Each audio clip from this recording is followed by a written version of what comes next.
Hello, it's Hebby, and welcome back to my own personal torture dimension. Population me and several meters of black minky, but we'll get to that.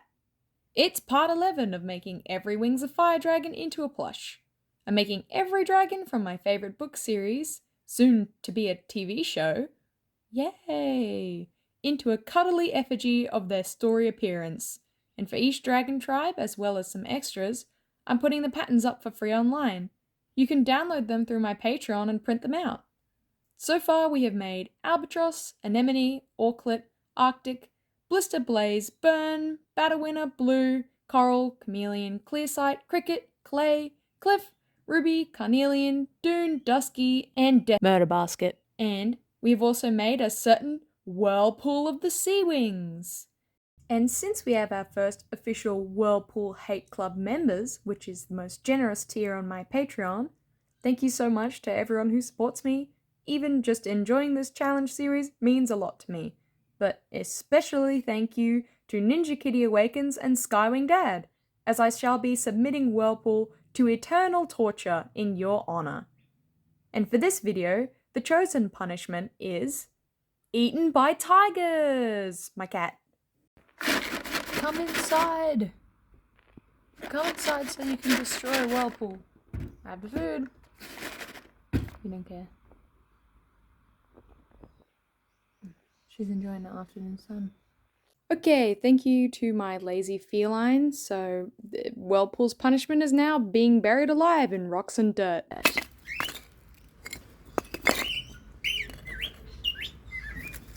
Cask of Whirlpool style.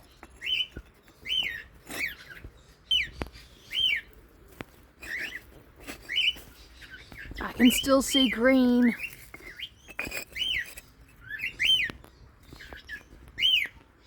Great to know these plushies are durable like that. Anyways, this challenge is alphabetical, of course, and we have entered the final round of the D-name category. A darkness descends upon the land. Get strapped, get buckled, get popcorn and lunch, because the reckoning has come. It's time to change out all of my bobbin threads and hand needle threads to black. It's go time. Okay, Darkstalker starts off as a fairly normal-sized dragon in the Legends Darkstalker book of Wings of Fire, but when he actually appears in the mainline series, he's 2,000 years older and much, much, much larger. He's described as approximately as large as a mountain, 3 times as large as the largest dragon turtle has ever seen, and generally a big boy. I don't know how he fits down the hallway in Jade Mountain. That sounds more than a little awkward, but I'm going for it. First off, I have to scale up a large dragon pattern I've already made for Darkstalker, but I decided it's not big enough. But I didn't know how to do it, so I got my mum to help me because I'm just that cool. Also, my mum has a degree in scientific photography and learnt how to do this at university. Anyways, I decided that this big boy can be approximately as long as I am tall. But 5'7" something is a weirdly specific value, so I'm just going to go for around that. This is a really ridiculously big dragon. Material is super expensive, so thank you to my patrons and also my more regular job for putting a buffer between my pocket and this gigantic dragon. We edited the photos of the pattern in Photoshop and then scaled it up to be a poster size for printing using the raster beta program. And printed them out. Is it? Oh my god. Okay, it did do something.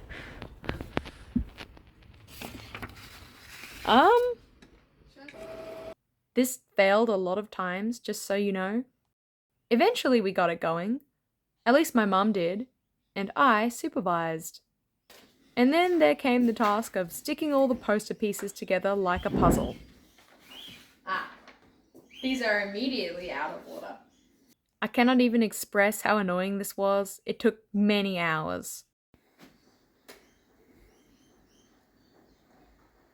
I've forgotten a piece. At least one. It's somewhere in my huge stack of papers for the other pattern. I'm gonna have to freehand it on this one. This problem can only be solved with obnoxiously coloured fizzy drinks in wine glasses. I mixed different colours of creaming soda together, I don't know how it might be for you, but here in Australia, we have so many colours of creaming soda. Brown creaming soda, pink creaming soda, blue, yellow, etc. And you can taste the colours in it for sure. And now it was sticky tape time. Lots of sticky tape and... yeah, this went on long into the night. You'd be surprised how long it takes to just figure out and line up such big pieces. But once it was done, it was huge. Oh my god, that's the head. That's like the same size as my own skull. It took up basically my entire floor. And this plushie is going to be 2 times the surface area of this piece of paper, since I need 2 or 4 of each part to make it.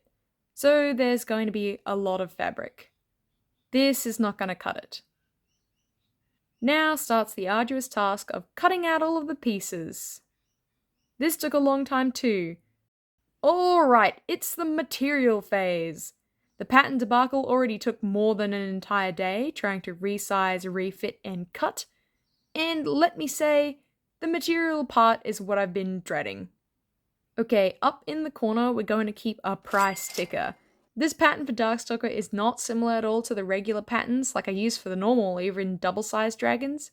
You can download all these patterns from my Patreon for free, and when Darkstalker is ready, he shall be uploaded there too. In different sizes, I think, because you should not want to do it this big, morally and financially, as evidenced by the ticker. But I will give you the option with a warning. The warning of my cash monies being fed to dragon. But if you're like, really committed, go for it. Anyways, I shall explain how to put together this enormous lad as we go. The head, as you can see, has multiple pieces you need to sew together for a gusset, and that's where we start. This is the forehead piece, and the straighter side, but not entirely straight, hence it being split, is the line which you sew down to join it. The same has to be done to the chin gusset in order to make it whole. Since the head is so big, you really should do it all on the machine. I started doing it by hand, but it's just unethical to do this part on anything other than a machine. Now for the nose. Unlike my other Wings of Fire patterns, the forehead and chin don't meet at the nose. You have to sew down the head side pieces and then do these little darts on either side of the nose that make up the face. This looked really bad when I did it on the machine. It puckered the fabric a lot. So do that little bit by hand is my recommendation. And now to put all the pieces together to form his big noggin. Starting with the forehead gusset. Pin this all down to the nose and sew that part first from one side to the other in order to get that part as straight as possible. Then pin down the gusset to each side of the head and sew it one half at a time. Take the curves as slowly and carefully as you can. Making the material lay flat is extremely critical in this process, and if the plushie comes out wrinkly in the final product, then just take those curves and the bridge of the nose more carefully. Practice makes perfect, I suppose. I wouldn't recommend this for your first plushie project, so if you're endeavouring to do this, you probably know that already. But look, he's coming along now and has a nose. Now for the chin. You would think it'd be easier than the small ones because you can see what you're doing. But nope, this has crossed the event horizon. There's a certain threshold that exists when making a plushie that up until that point makes little difference to the difficulty of sewing, only increasing the time spent. This has shot way past that. This plushie's head is the same size as mine. Time to turn this thing right side out. Should be easy because it's huge. Yep, infinitely easier than the small ones. Less easy to stuff though. I harvested an entire subtropical climate zone for these fluffy clouds, decimating the ecosystem like the Onceler. If your head looks a little wonky, first of all, that's character and shows it's handmade. But secondly, I promise stuffing this plushie really firmly will help with the shape, and later we're gonna thread sculpt the bridge of the nose and the eyes. I smushed all the stuffing around in his head to get it as even as possible. It's also much easier when his head is stuffed densely. And it's time for the jumbo facial features. The ears are pretty easy, fortunately. And since Darkstalker is almost entirely Nightwing looking, the facial features are much less of a hassle. No nose and chin spikes or glow scales or barbels or anything. Time for the horns, which are both massive and curved like a skywings. Horns seem to be just a guide in the bases like these. In canon, it seems like different tribes can have variable horns, and that's exciting. I approve. Although I suppose Darkstalker's horns can also be interpreted as twisting in this extremely complicated shape, which is hard enough to draw, let alone plushify. But we're going with the curves, so it's not my problem. Anyways, time for the facial features to get sewn down. Oh, and to trace out his eyes, as well as his forehead star and silver teardrop scales. I'm adding the star to seer nightwings for the sake of giving them a cool thing. But before we start sewing those, it's time to thread sculpt the head.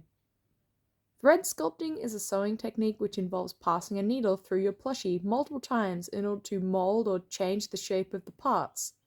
It kind of cinches the fabric, and on such a chunky plushie, it's a real struggle. But basically what you want to do is pinch in the inner corner of the eyes so that your plushie has a bit of a boogly-eyed look. And if you can manage it, also the bridge of the nose to make that sharper. The thread sculpting is fairly fundamental to this plushie, so I wouldn't skip on it. But I also thread sculpt the little plushies I make too, to pull in the eyes. It makes them look a little better from the front, but it's pretty hard to do that in much the same way that it's hard to get a horse to look good from the front. Their face is just too long. I'm using embroidery thread for this operation since it's super strong and thicker than normal thread. I think if you tried to use standard thread, it would probably snap so frequently that you yourself would snap. I'm using this for all the facial features, since we're going to do a lot of hand sewing. Very much a lot, considering the legs. I bought a huge roll. Okay, first blood in this video. That's an achievement. I don't know where the blood is coming from, but I have a bunch of little specks of blood over both hands. I seriously can't identify where that came from. Usually I put a band-aid on to protect the fabric, but I don't even know where the puncture is because I've stabbed myself a few times now and it could be any of them.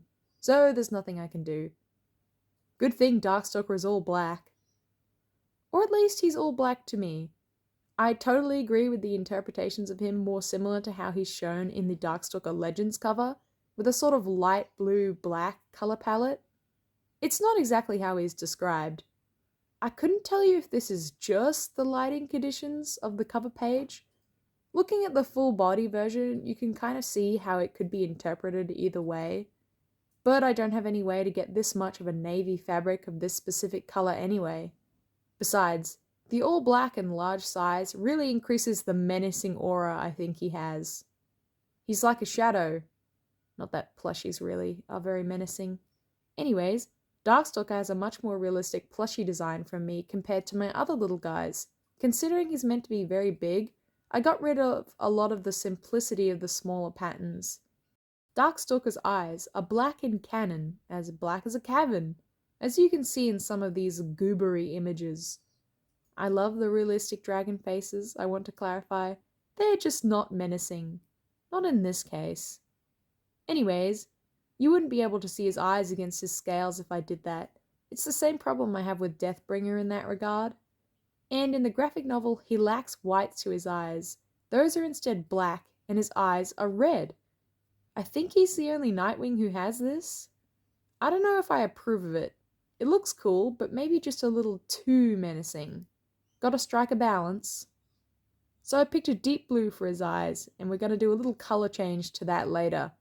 But I just think he would have big blue eyes. Okay, after that, the head is done. That took me like an entire day, so I feel like I can identify the path the rest of this video will take. Let's trace out the body! For this activity, another 3 meters of Minky is required, and also a whole silver paint marker pen. Anyways, the body pieces are very similar to how I would do the smaller ones. I included a bit more gracious of a seam allowance, approx 2.5 or so centimeters. I usually go 1.5, but this is to account for potential skewing of the fabric as I sew down such long lengths. You want to still be able to get the main parts on material and make sure not to run out of fabric at, say, the tail or something. It is super annoying to cut off though. Actually, this whole project is annoying in the cutting phase. It took me like a whole hour just to trace out the body parts and another hour cutting. Because, you definitely don't want to mess it up. But it's too late for that because I messed it all up. The pile was backwards to the direction of the pattern. That's why you should use fabric without a grain, I guess. But I have to redo all my work now. Anyways, the spines are really annoying. Thankfully, you only have to trace out one of the pointy parts since, you can't see the other side, so you may as well leave it blank. That's one of the hardest things to wrap your head around when you're tracing out parts. Anyways, it's time to get sewing. This is where I would usually start with a little plushie, and this is the same, except way, way bigger. I made Darkstalker have very sharp and jagged looking spikes to his back because of his Icewing blood. I was already complaining about the number of Icewing spikes when the plushies were 32 centimeters. This is much, much more intense. Definitely backstitch over all these spike tips and bases. It would be very extra bad if one of these came undone. Also, I'm glad sewing machines have different speed settings. This footage is sped up, but in real life my sewing machine was going really fast as well. But the cutting out phase can't be done very fast. It's actually agonizingly slow. Hence, I sped it up all the way for you so you don't have to experience the same irritation as I do. Same with the flipping right side out video. When I finish with these spikes, I also stuff them because they're so big they need some meat to them. Try to get a little ball into the tip of the spike each time before filling the rest. This will help keep the stuffing from receding away from the edges of the spike, which might look weird in the future. Stuffing is harder than it looks, and you gotta think ahead. Anyways, once they're together, it's time to make the thickest, longest dragon spine sandwich you've ever seen.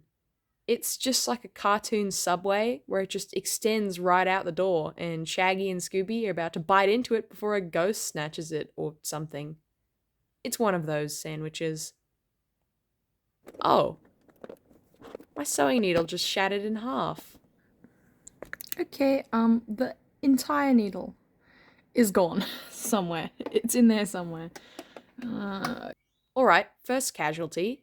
Time to dig that one out of the sewing machine because somehow it didn't end up stuck in the plushie. It fell into the grate when I pulled it out. I couldn't remember how to put in a new needle because I've only broken a needle one other time in my 2-ish years of using a sewing machine. I got my mum to help with this too. And then once it was back together, it was time to start sewing again. I wonder if that's a bad omen. This plushie really reframed my perception of other plushies I've made. Now I've done this, all my future plushies will feel so much easier and much, much smaller in comparison. It's hard to show how long this is because it's sliding off the back of the table, but you're going to have to believe me that it's going to be a large dog or small person sized.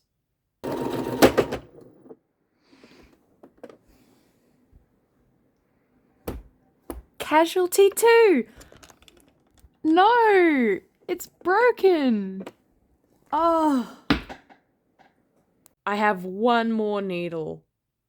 It's like really annoying each time this happens, and yeah, whoops, I was doing it again. It's such a long stretch of straight, uninteresting sewing, it's super hard to not want to crank the machine higher and just get it over with. But you can't. This plushie is super duper thick at this stage. It has stuffing and 4 layers of max pile length minky. But this time, going at an exceptionally slow pace my impatient brain could hardly handle, it managed to make it to the end and not break my needle. Staggered over the finish line there. Time to put the body side pieces on. Because, yeah, we're only at step 2 out of 6 or 7 for the body. This project is taking a really long time, and I'm listening to videos for my classes in the background here because it's a week and a half from final exams. Or midterm exam block? They're hard exams anyways, is what I'm saying. These are very long body pieces, but otherwise they're pretty standard. I do want to note that I let a few spikes hang out the top of the spine piece in order to connect them to the head when that's ready for attaching. Okay, now for the chest. It needs to be set up first. The chest pieces come in chunks because we don't need another huge sheet of grey fabric just for the chest and legs. And since the chest is going to have to be in a few parts, we're going to sew lines down on them. 1, because it's a fun scale detail so it works out perfectly, and 2, it secretly hides the seams where you would join multiple strips of fabric together. Once those are cut out, it's time to make some folds in the fabric so that each of the connect lines are against each other, and then sew the fold on the machine.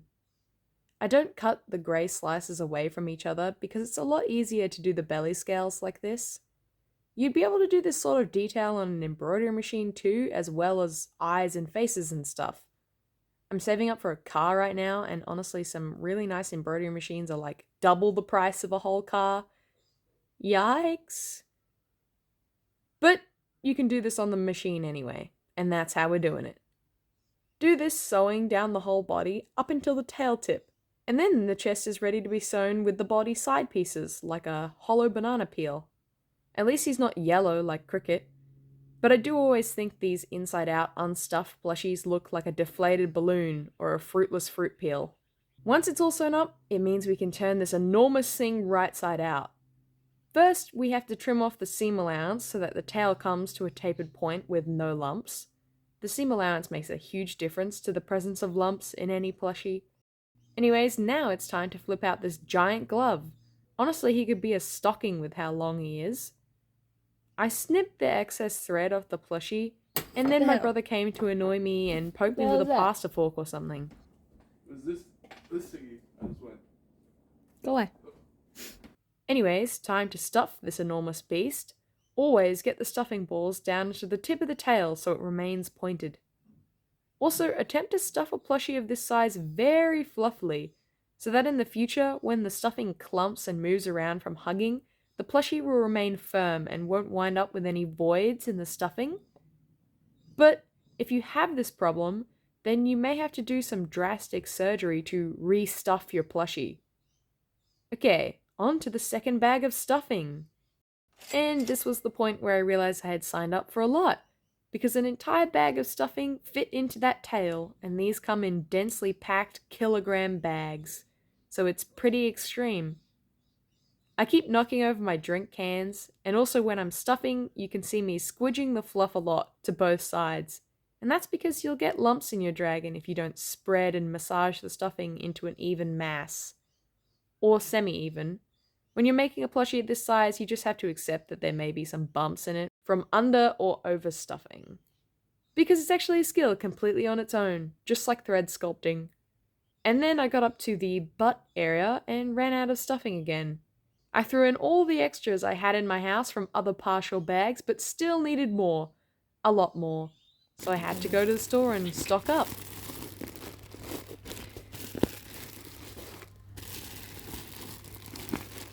Gonna take all of these. Scary heads. And once I had those, I could come back and finally finish stuffing this thing, which is starting to look full finally. He is a worm right now, no wings or legs. He's also getting quite impossible to fit on this table, and I was getting coated in fuzzy bits. But eventually it was done, and time to attach his head. He totally dwarfs my sewing machine. He doesn't look 5.5 feet in this video, but just like, imagine a 5'5" person on their hands and knees coming up to you, except they have a tail. That's how big he'll be. I should have said dog. Okay, imagine a large dog. I bet you can't get that first thing out of your head. Well, me neither. And once again, I'm using doubled over embroidery thread for the strength. And I'm going over the next seam 3 or more times, because it would be bad if his head fell off. It's really quite awkward to hand sew. I bought a huge needle for this event, otherwise I think I would snap the little ones. Anyways, now his head is on, it's time to make his limbs. I've used a lot of silver paint pen. These are alcohol-based markers, they stink super bad. Run out of ink. Time for a new pen so I can keep breathing in the fumes. They're a little different to the legs of the normal dragons. First of all, the pattern is in a couple of pieces, and you'll need to trace out the leg main body part and the little snipped off part together with a line between them. Later, we're going to sew over this line. And also remember the leg snips on the opposite side of the leg, since that part is much the same as the smaller plushies. In this pattern, the foot pad gusset runs all the way from the thigh or armpit down to the toes, like the Nightwing references do in the start pages of the books. And I wanted to make the paws look a little bit more like how I draw dragons, so that's what the line on the legs that we drew when tracing them out before is intended to do. It's for a grey colour part that goes over the top of our fabric and makes the front of the paw claw parts have the same colour as the leg gusset, mostly because I think it looks cute. All of the dragons, even the small ones, do sort of inevitably come out looking a bit like how I draw them because, same art style and different mediums, I suppose. I didn't try to make that happen. But now I am. Anyways, time to explain how the legs are put together. Step 1 is to line up the grey fabric with the line drawn on the main leg part. It's the same as the technique used on the mudwing body from when I made clay in part 7. After pinning the fabric, flip it and sew it. Make sure that you're getting enough into the seam allowance for the whole leg, and when you snip off the excess from the top side, don't cut your stitches or you'll regret it. You need to do the exact same thing on the other side too. I didn't film the snipping off part, but it's very important, and it's the same as for the clay plushie, so if you're confused, just have a look at that. Once both sides of the leg are done, it's time to attach both to each other. Make especially sure that the grey colouring of both legs lines up perfectly in the middle at the toes, because that's the main part you're going to see joined. Also, only sew up until the start of the snip. To save fabric, I don't include it in the tracing out phase at all. Sew all the way down the toes too. Don't just start where the grey pieces have been sewn on. It's going to be important later. Actually important right now because it's time to sew on the paw pad and leg gusset. Starting, of course, at the toesies you just sewed, and then following the outer line all the way down each side, one at a time. The gusset is meant to be a little uneven so that when you finish sewing it on the snip side, it won't come all the way up to the end of the material, but on the other side it will. This will increase the thigh volume on the plushie, so that is indeed their purpose. Anyways, time to stuff the legs so I can show how to thread sculpt the toes.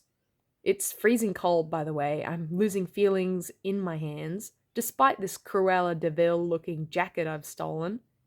And when it's hard to feel your hands, it's very easy to get stabbed. Ever stubbed your toe on a cold morning? Feels like that with the needles I'm brushing against constantly. Anyways, stuff the paws very, very, very extra firmly since it's going to need to hold up a lot of weight without sagging and buckling. Having some extra meat in there will really help the final product. But of course, we can't stuff the thigh yet because it's not attached. Now it's time to get the embroidery thread out once again and make the toes. This procedure is quite hard on such a big, thick plushie, but it's very much critical. And I would really recommend going over each toe seam multiple times with thread and, of course, making it tight as possible. That way the fabric will buckle out perfectly to create the pawsies. But it is kind of a struggle. I need to make some Darkstalker boots. Look how big that is. Now it's claws time. These legs look really cute having these adorable big squishy paws, but it's Darkstalker. So of course he deserves these, and they'll look sick once they're sewn on. Anyways, a question I've been thinking about this whole time while sewing. Is Darkstalker evil? Well, yes, but let's try to be objective. Like the Soul Reader was, kind of. Mostly what makes Darkstalker sympathetic and not completely evil, on the surface, I should clarify, is his love for friends and family. Well, not all family. I'm sorry, Arctic, I already made you unzippable, there's no going back. But I mean, I would pose the question, does he love them as dragons / people or as objects? Clearside identifies that Darkstalker is a dragon who loves approximately 3 things for sure, and maybe one other thing if Fathom is on the good list that week, which is his mother, his sister, and Clearsight herself. Darkstalker loved Clearsight, but he never listened to her concerns. He dismissed that part of her and wanted her to continue to love and support and entertain him. When she became concerned he was going down the path of evil, he just silenced that part of her brain to make her more agreeable. You can see that in how he commands Fierce Teeth to become Clearsight, constantly editing her personality to try and trim parts of it out. And of course, his cursed gifts for her, which she never saw coming as evil because how could she? But in their great love story, Darkstalker was more interested in the entertainment value a girlfriend like Clearsight could provide, rather than her as a true companion with a personality and differing opinions. Hence why he tried to mold her into the ideal dragon for him, rather than growing together and having a good relationship. Also, just so nobody forgets, Darkstalker was considering killing her when she disobeyed him. He was going to kill Clearsight, straight up, because she was going to stop him. Clearsight struggled with the weight of the world. She saw the future as her responsibility because she could keep Darkstalker sane, but it wasn't her responsibility. Darkstalker could see the future too, he just had different definitions of a bad future, and completely disregarded Clearsight's wishes to work towards a future they could both enjoy. Instead, trying to drag her down that path kicking and screaming. Ultimately, every dragon can only control themselves. Clearsight was loving and understanding to Darkstalker, and he was in control of his own destiny. He isn't a barnacle that's stuck to Clearsight's tail. He goes his own way in life. And so I think Darkstalker only implied she was his anchor to sanity in order to silence her nagging voice, or overload her complaints about his potential evilness with her own anxiety. He regularly played these kinds of mind games with her. Clearsight thought of their relationship as a teetering battle on a cliff's edge, where she was constantly tipping the scales of the future one way and the other with their verbal sparring, particularly towards the end. Although sometimes she was able to slip into a comfortable togetherness with Darkstalker, and they made each other better, which is why it makes it more tragic he was not right for her. Honestly, as a tangent, I'm glad Clearsight gets her harem of shiny beetle boy dragons to have a jaw-dropping amount of kids with, because she deserves a less headache-inducing relationship after this one. Anything is much smoother after Darkstalker. So yeah, I don't know if he really loved Clearsight as an actual dragon and not a toy for his entertainment. As for his family, Darkstalker loves Whiteout and is protective over her, but is also immediately jealous of her existence and the fact that Foeslayer would love her equally to him in the timeline where she is born alongside him. Frankly, I don't like the implication that Foeslayer doesn't actually like Whiteout as much as Darkstalker, particularly considering Whiteout is clearly written to have some sort of neurological disorder, like dragon autism, but maybe that's just Darkstalker's perspective at the start. Not that parents can't love their children an unequal amount realistically, but I should hope not. I love Whiteout. And I don't think Hope/Foeslayer was written to be a terrible parent. Darkstalker loves her completely and wants all of her love and attention. He constantly makes small, compassionate enchantments to make her life better, like a bowl to keep her food warm, and a blanket to give her peaceful sleep on the front lines of the Nightwing/Icewing battle. Foeslayer's just, going through a rough divorce.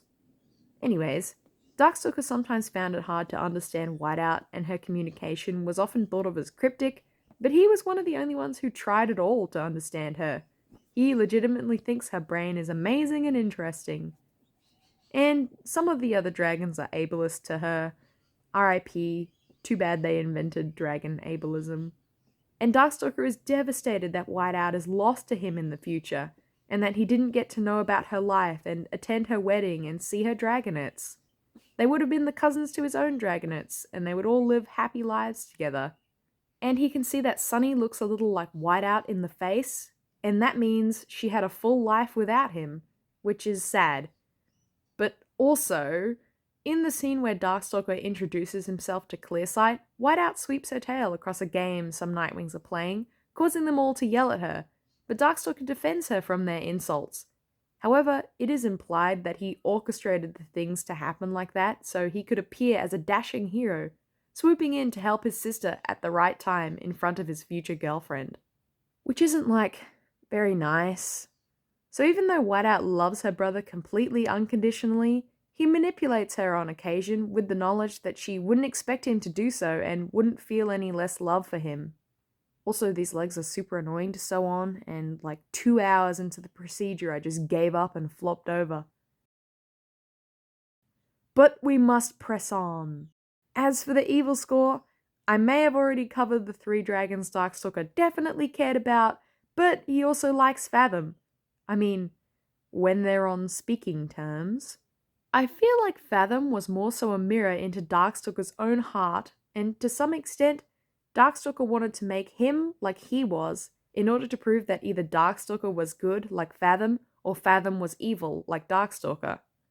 Since Fathom was also an animus and one of the only ones alive on Pyria at the time, Darkstalker saw him as either a great friend or a terrible enemy, and their friendship fluctuated between extremely close, with Darkstalker enchanting a bell to ring when Fathom was sad so he could go and cheer him up, and being bitter.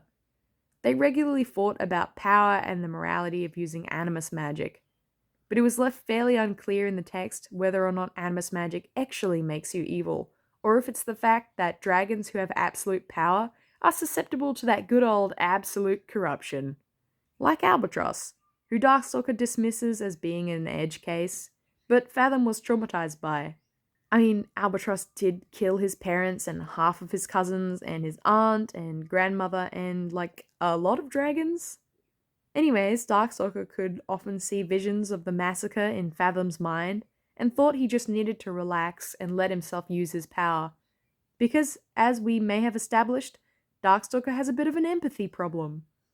Anyways, Darkstalker was willing to rapidly discard Fathom's happiness the moment it inconvenienced him, trapping Indigo in the dragon carving and seemingly intending to destroy it and dispose of Fathom's one true love in order for him to have absolute control over Fathom's emotions, which he manipulated and attempted to downplay in service of achieving what he wanted. Darkstalker considers leaving Fathom with any free will to be his one major mistake, as seen when he stole the animus power from Turtle so as to not have a repeat of his downfall. And so, in all honesty, all the things that make Darkstalker sympathetic are also what pushed him towards evil. He was both loving of his friends and family and possessive over them like they were objects for his grand vision of his life. He toyed with their lives, sometimes not caring about their own happiness, but rather what service they could provide to him, and when they resisted this, he forced them to do what he wanted with magic. In that way, Darkstalker's downfall with the enchanted bracelet was written in his interaction with his friends across the whole time he knew them, because he never listened to them. He didn't consider them as exactly equal to him, just slightly below him. And so he could never predict a dissenting opinion. He saw them doing everything he wanted forever, and if they dared refuse, he would make them. Darkstalker feels tragic because at first his evil actions are taken out of love, but as time goes on, he loses sight of that reasoning. He gives in to selfishness and just starts doing evil things to make his life easier and to get revenge. Like him sending the enchanted knife to kill random, potentially completely innocent Icewings in his name, and in the current timeline of the story, 2,000 years after the events of Darkstalker Legends, he magically manipulates others and sends a plague to genocide all the Icewings just to finish what he started. Except Winter and a few students at Jade Mountain, but only because he didn't want any of his immediate friends to realize what he was doing until the Icewings were all dead. Kind of fitting, to be honest. His whole philosophy is to just do whatever it is that he wants, hide it until it's done, and then that way nobody has any opportunity to confront him. They have to forgive him. You can't see, but I put dubious quotations around the have to. It's a fairly straightforward manipulation tactic where Darkstalker gets everything he wants while still trying to force everyone around him to love him genuinely. Darkstalker is sort of a sociopath and a narcissist ultimately, and he has a kill count rivaling that of dragons like Scarlet and Burn, which we have established are pretty evil. He had a similar effect on Snowfall as Albatross had on Fathom, and it doesn't even seem like he's willing to accept that or acknowledge he was wrong, which is probably why he enchants himself to appear as trustworthy and humble and to eliminate all suspicion of him from the minds of others. Only Kibley was having difficulty believing the enchantment. And I think that's because Kibley and Darkstalker have an interesting similarity in their personality. Not in a sociopathic way. But Kibley's personal journey is to discover that he shouldn't try to change people and mold them into ideal company for him. Either he will find the right dragons and they will grow together, or he will leave the ones who hurt him. Whereas Darkstalker thinks it's okay to chain dragons around him and magic away their free will so it's easier on himself. And since he's a mind reader, He knows what Ghibli thinks and feels about it all, and to some degree, that is what Ghibli wants. But it's not what he should have. His mother doesn't love him, and neither does his grandfather, and ultimately, neither of them deserve to love him. Ghibli has found better dragons and hope, whereas Darkstalker has made himself seem so important, so powerful, and so amazing that any other dragon would pale in comparison to him, and therefore has self-isolated away from everyone who could possibly matter to him in the past, present, and the future. So there's my take. Darkstalker is a sympathetic villain, but oh so definitely a villain. Not morally grey to me, not even like dark grey. He's just a good bad guy. I love him though. He's such a deliciously layered character, like a big chocolate cake. And now for his evil score.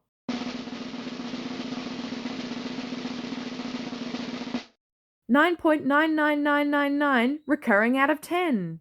It's not quite the max, it's just an evilness score that continues to be valued at eternally increasing decimal places for as many numbers as we have in existence, or until my TI-84 graphics calculator gives up representing it. That's my long-winded explanation. Anyways, you may have noticed me in the background putting on extra neck spikes to Darkstalker, along with diamond patterned silver scales down his neck and tail. I think Darkstalker deserves a few extra jagged spikies in a little short size on his neck because of his Icewing heritage. He still looks almost all the way Nightwing though. I also lost my footage of the final leg, but imagine I did that one more time, and then after that, since each leg needs to be fully secure, I did it another 6 times. Awesome! It's time for wings! Which means we're getting close to Darkstalker completion. The wings are fairly large and also follow a different sort of technique to the smaller ones, but at first just sew all the way around the shape. I had to keep pausing to write down something for class. I must admit that Darkstalker is a bit of an engineering struggle that I'm finding quite hard to deal with whilst also studying for and doing my exams. This is written in the past, so big question for editing me, did I pass the exams? Were they hard? I hope they're not too hard. I suppose I'll edit in my reaction pic here once those are done. Now I'm drawing out the veins of the wing in silver marker. Even though this is on the surface of the plush, you basically won't be able to see it at the end because the stitches will go right on top of the markings. I mean, you will see it if you miss, but that's just a risk you gotta take, I suppose. Then sew down each of the lines from the wing joint to the tips of each point of the wing, which has an elbow wing bone, which is a detail in canon that is extremely easy to forget, and goes along with a little wing membrane which is sporadically included in the cover art. You can add that if you want. And then to make the wing veins 3D, I stuffed them. I cannot tell you how annoying this is. My only advice is to get tweezers, get scissors, don't make your wing veins too skinny or you'll be totally out of luck and way up the creek. And stuff it one tiny, agonizingly tiny piece at a time. Stuffing it took forever. I was originally planning to build a PVC pipe structure to hold up the wings, but it would be so uncuddly and probably would fail. So yeah, I settled for aluminium wire. I wound up many layers of this so that the wings could fan out or curl up at Darkstalker's sides. It might be too optimistic to expect them to stand, but you can still pose them. In fact, way too optimistic considering the sheer weight of the fabric, but I would still recommend doing it regardless. And I stuffed the wing bones to give it more strength too. And time to paint the stars. Many speckles of these little stars in nice fabric paint. And I left them to dry for a day. Once they're dry, it's time to attach his wings. Since they have a wire sticking out of them, I have to do a little snip on the body in order to punch in the aluminium. This is sort of an aggressive and violent process. Make sure to direct the tip of the wire, which you should curl over to make not sharp, otherwise it'll break your fabric, down towards the butt. And then pin the wings down to the body, which is really quite hard. And now to sew the wings and the wing membranes down. I go over each of the seams tons of times, and you totally should too.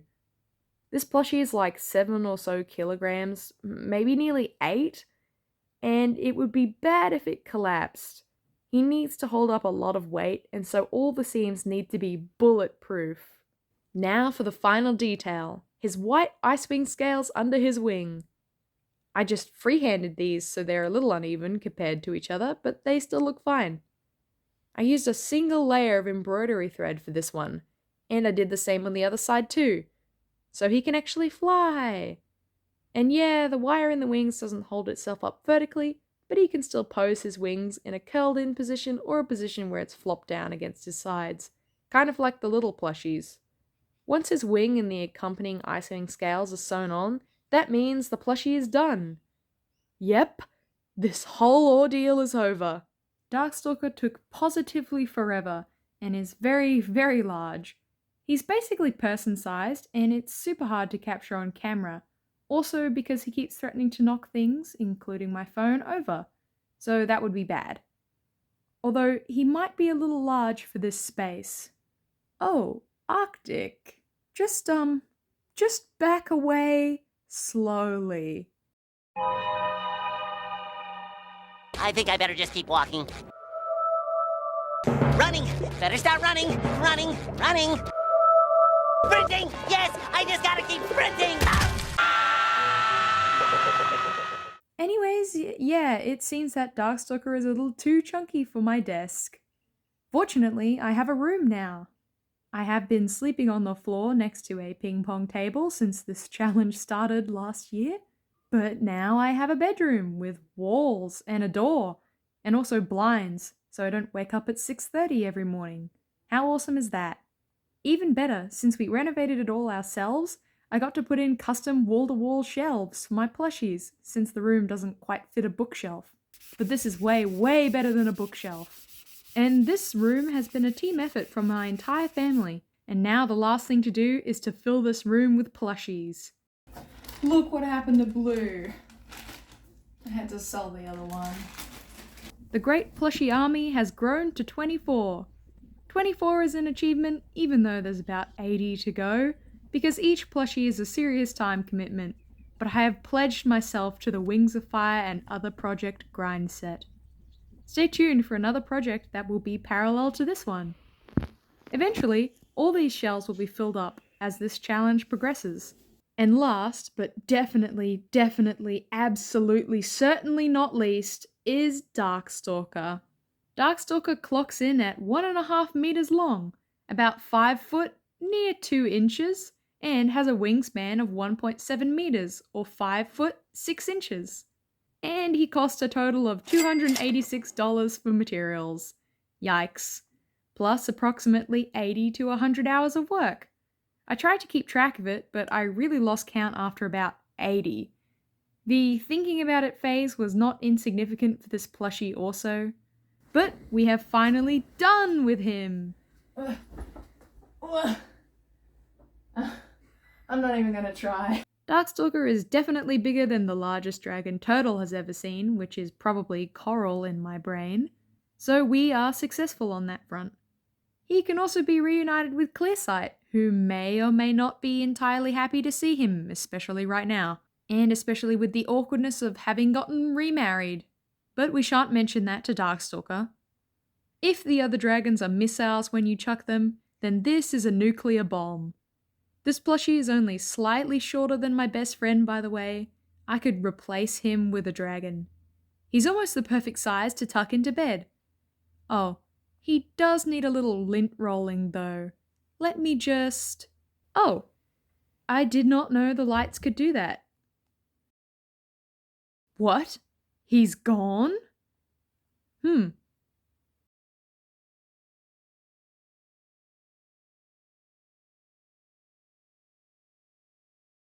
What was that? Let me just grab my little calamity for protection, of course.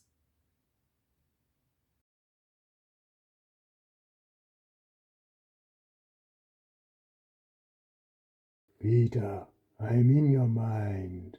Free me from my plushie prison. All I need is blood and a soul. Okay, I feel like I got you blood already. I already gave you blood. Oh, true. I do need the soul part. It's okay, Darkstalker. I know where I can find a lot of people with souls to absorb. This is so hard to fit, but he's got his own window for the road trip. Yippee! This is me, with my besties, getting up and ready for KaigaCon, which is a pop-up artist alley in Brisbane. It's usually not in Brisbane. It's actually the first time it's ever been up here. And it's the first time I've ever attended, so I thought it was fun. It isn't a hugely long drive, but we stopped at the midway point and got some food and made a whole day out of it.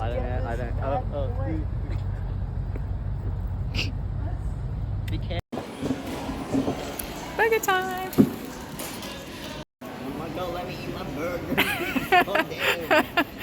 I'm trying to get footage of the dragon. Got the minions nugs.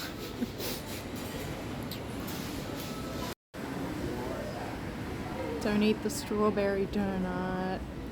It was a very fun adventure with the besties and 2,000-year-old evil dragon. Although he was squished in the back seat next to my friend, who was constantly getting poked by the wings, and the tail kept threatening to knock over our Red Bull in the front seat cup holder. But eventually we made it to where we were staying. Yippee, have made it for tea time in my aunt and uncle's house. Yay. This is an amazingly stupid activity. It's just me, my bestie, and my 5.5-foot Darkstalker. And then it was time for the convention. Nice, getting sorted. Do you think it's an ethical time to wake up Cam now? Which was a 2-day event which me and my bestie were selling our stuff at. Enabling this behavior. Put him in the chair. Just for a video, just for the video. He won't fit forever, but he'll fit for now. Oh my god. Stop putting him up there. I've learned my lesson. What is wrong? But I'm just There. There, is it on the video? Yes. Disc in the booth? Great. Yeah, put him down. And of course, Darkstalker needed to be in proximity to people in order to absorb their souls. Yay! And there's lots of victims, attendees. Oh man, he fits like perfectly. Oh, now he's flying. We got the big boy out and my godchild. I'm happy with, he's so cute. How am I holding it? Lift. Yeah. He's just a heavy boy. It's kind of hard to get him. Drooping the snoot. Yay. Take the beast. Yeah, hold him like he's a big baby. Yeah. Yeah, little guy, that's what he was. We did not think to film the booth setup. We did not think to film the booth setup before it was done. Catch!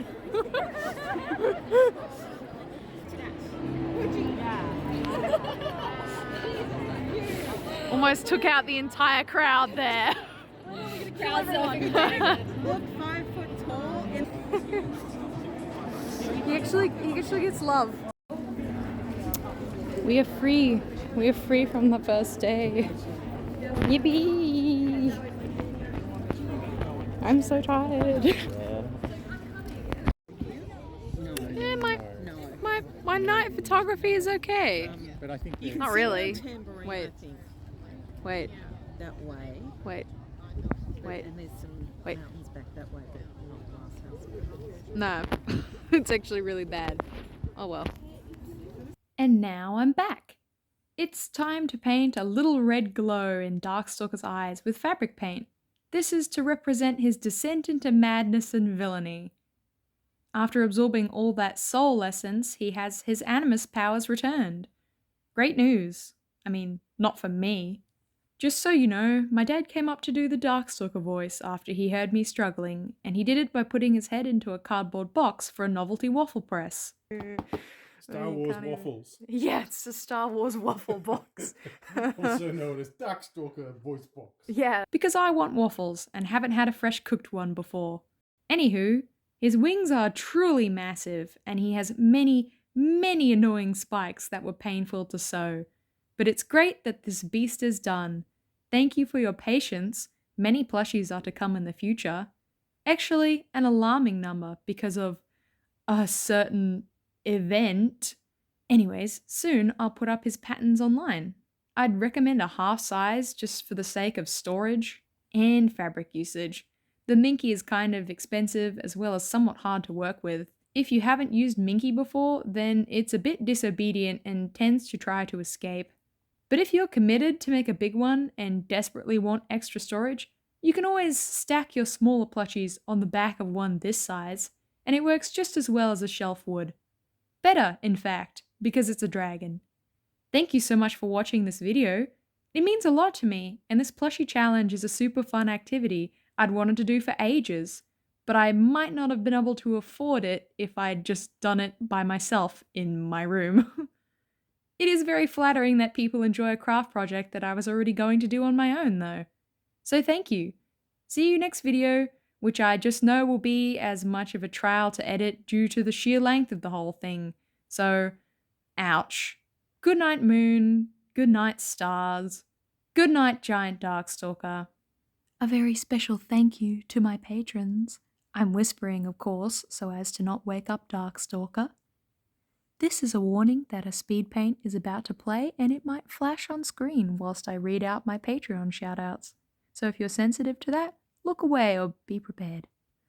Kimber, Cool Cloud, ADH Dream 1409, Kid and Mikey, Samuel Sanchez, Mono Dier, Aninka Lemason, Grey, Solvi, Phoenix Fire, I Like the Dumb Bunny Shrimp, Fennec is Here, Drooper Cat, Poppy Willow, Indigo, Woilies, Fantasy, Skywing Dad, Jed Gore, Aussie Shark, The Starving Child, Ninja Kitty Awakens, Lime Sharks, Caroline T, Violet Kirk, Copa, Coco, Meredith Akin, Vanessa and Anara Burrows, Verla, Valiance, Rhythm the Raptor, and Aliana.